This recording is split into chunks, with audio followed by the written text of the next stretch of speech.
There's been blood, there's been sweat, and yes, there have even been a few tears along the way. But the Swarco Raiders capped an exciting season, successfully defending their EuroBowl title with a convincing victory over the Paris Flash in EuroBowl 23. I'm Christy Johnson, and this EuroBowl edition of Beyond the Field starts right now.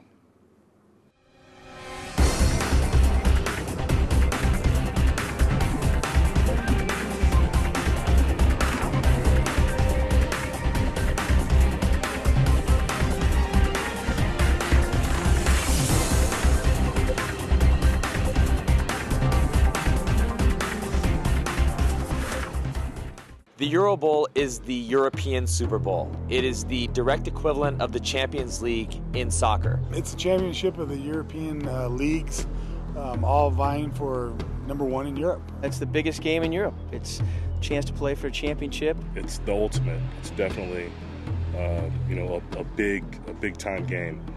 Psychological warfare is defined as any weapon used to influence the mindset of the enemy. And that's exactly what the Paris Flash tried to employ against the Swarco Raiders even before the first snap.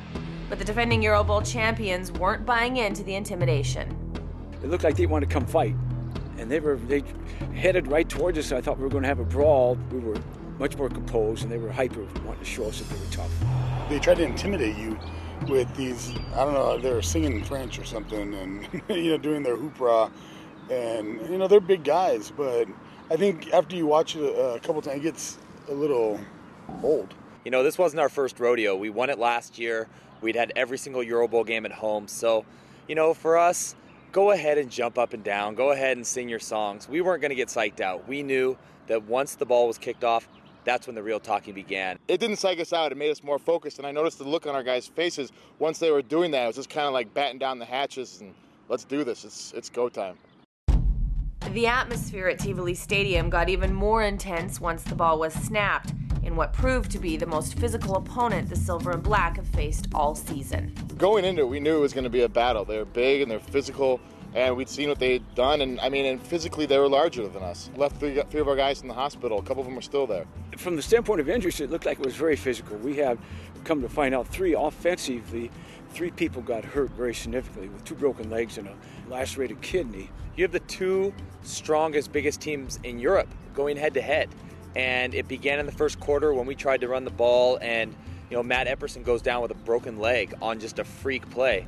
And then in the second quarter, our starting fullback goes down. So there's two guys with broken legs, and I'd never seen two broken legs in my history of playing football. Even though two players went down, the team stayed composed, the team stayed together, they didn't panic, and the young guys stepped up in their position, and we just kept rolling.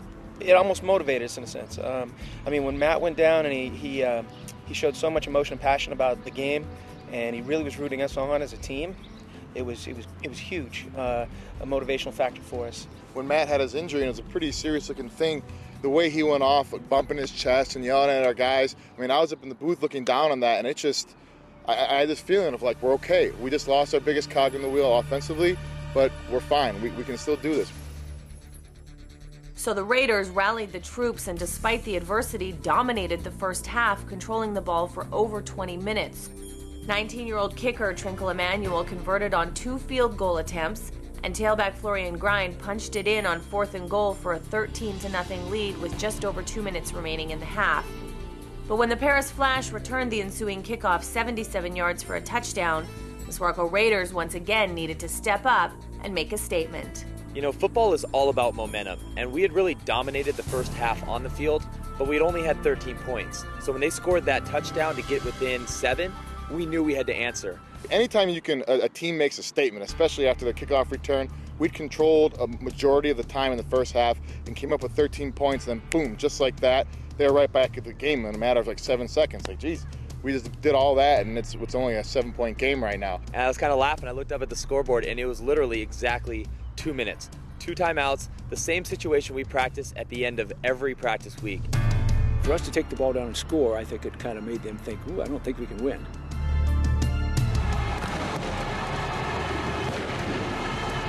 Florian Grind mit seinem zweiten Touchdown an diesem Abend. It was kind of like, it's not going to be that easy, fellas. The Flash struck first in the second half to bring the French club within 7, But once again, the defending champions answered with an incredible 58-yard touchdown run by game MVP Florian Grein. The Flash were really overplaying our fly sweep and our toss game. They definitely scouted us well. They did their homework. And on the first time we went trips and ran a fly sweep to the short side of the field, the safety ran with them. And we just watched that, and we watched how the backers shifted, and we didn't have to block the backside end. So Flo went untouched all the way through. I think that sealed the deal, that play alone. Trips right, Y5, 36. And when that play came in the huddle, I knew it was going to be a big play. And I saw Andy Proller go in motion, and I saw their safety follow him. And as soon as I faked it and gave it to Flo, I knew he was gone. That play right there really put the game away in my mind. Even though it was still close, that play right there gave us so much momentum, we were able to ride it for the rest of the game. The swarming Swarco defense dominated, refusing to let Paris challenge, holding the Flash to just 3 yards rushing on the day, and storming quarterback Jeffrey Walsh all night long.